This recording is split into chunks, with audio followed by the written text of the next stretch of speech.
right, let's go through this Nick Fuentes clip, and I've got to say, love him or hate him, the guy doesn't hold back.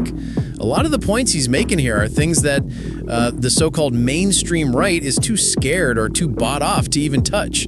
So while there's definitely some controversy here, and I get why people bristle at his delivery, let's break this down and see what Nick is actually saying, because some of it really hits home. By the way, while you're here, make sure to slap that like button, and let's get into it. Lying is about 10,000 feet deep.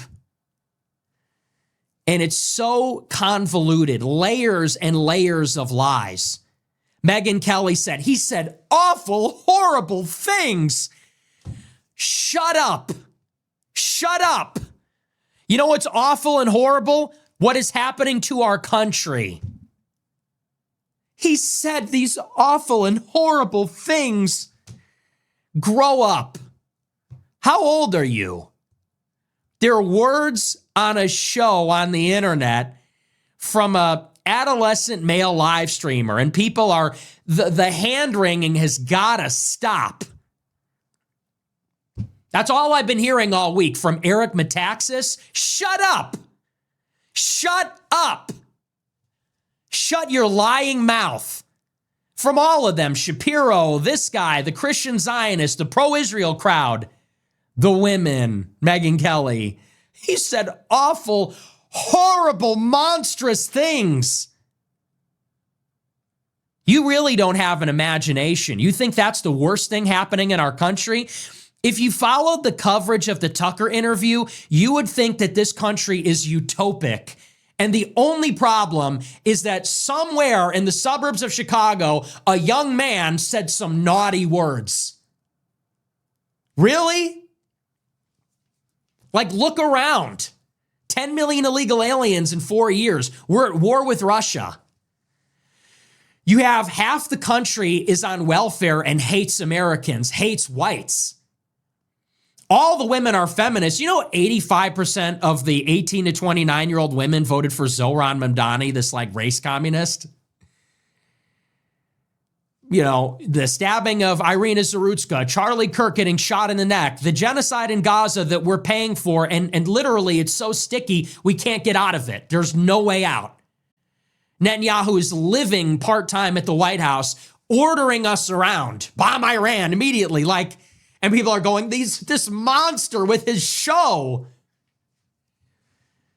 At a certain point, somebody needs to just stand up and say enough of the lies. And by the way, I didn't come here to bring peace to the Republican Party. Guilty as charged. I came to bring a sword. I came to, and I don't mean to sound blasphemous when I say this, but I came here to tell the truth. It's actually not my job to unite the Republican voters. That's your job. You people that are paid by the Republican Party, you people that have the clout, you people that are in the clubs that I'm not allowed in, that's your job. People are saying he's dividing the right wing. Good. It's about time. Look at our right wing. Our right wing is a joke. Look at this administration. What does the right wing even stand for? Does it stand for Americans? No, they're cowards.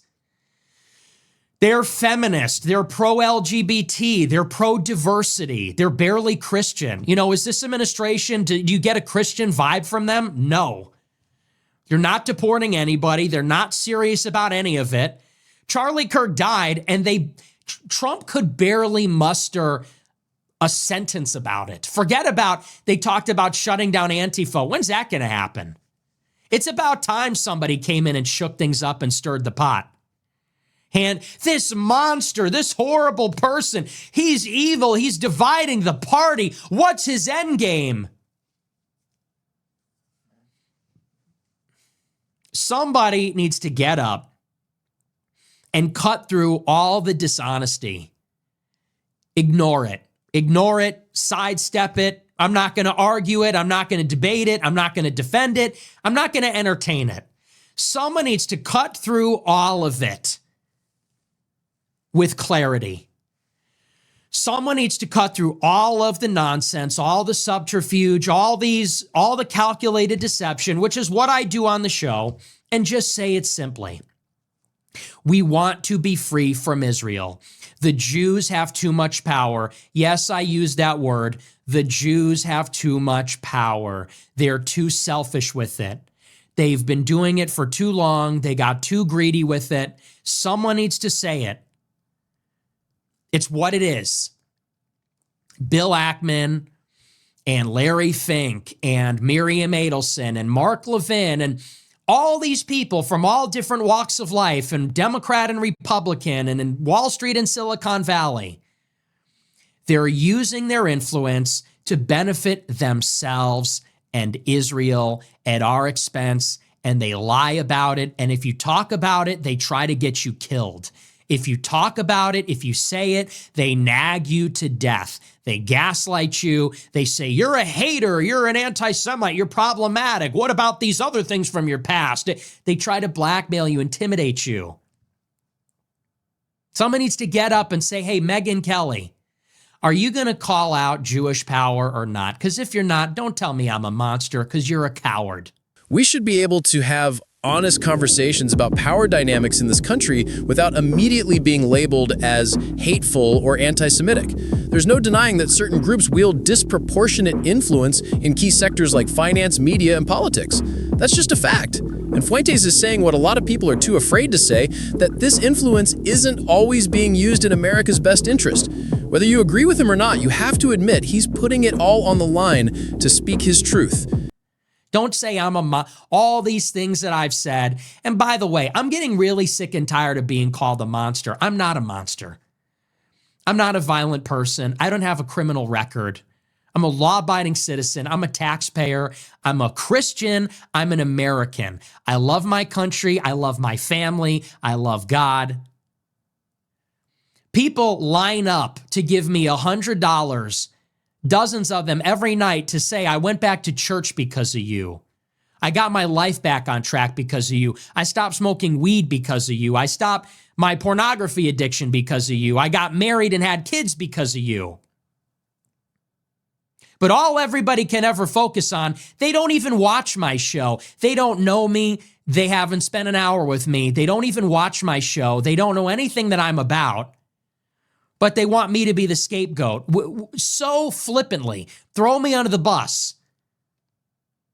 He said Hitler is cool. He's a Nazi. That's evil. You're evil. No, you kill me with my reputation. Last I checked, when you do your examination of conscience before confession, it does not say thou shalt not admire Stalin or whatever. You can't kill people with detraction and lies. You can't bear false witness. You're liars. You're cowards.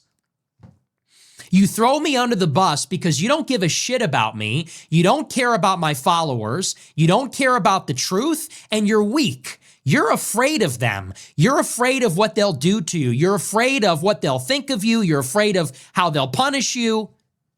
And it's easy to take a guy, I'm a modern day leper. It's easy to take a guy like me and throw me under the bus. And to use words like that, I'm evil, I'm a monster. There's a lot of evil in the world today.